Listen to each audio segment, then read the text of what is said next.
Okay, so I'm taking my container that I'm going to be mixing my bleach in. I'm just using this condiment container. It really doesn't matter what you use.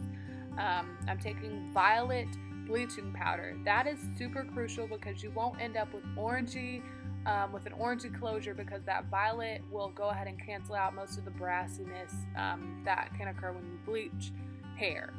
So I'm taking my developer now, and it's 40 volume. This is liquid. You can use cream. It really doesn't matter. I've used both. They work the same. It's just a matter of preference. So I'm going to blend those with a hairpin because this is a tiny little bowl.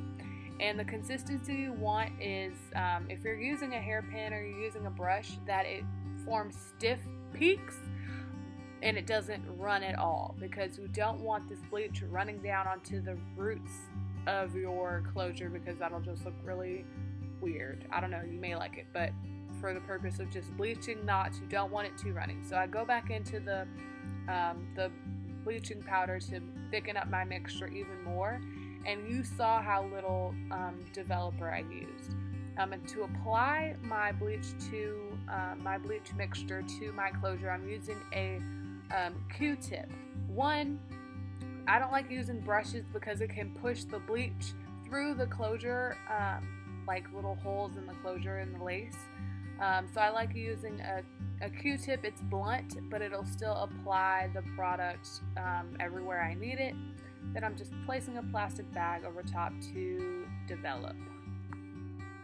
Allow your closure to develop for 10 to 20 minutes depending on how dark the knots are. Check on the closure every 5 minutes to see how the knots are lightening, because you don't want to leave it on for longer than it needs to be. Okay, so on the areas that I bleached, you can see that it's clearly like a blonde color because it's been bleached. My closure came with slightly bleached knots. This area all around here is brown. And so now this part, which is where my parts will mostly be, has the bleached knots on it.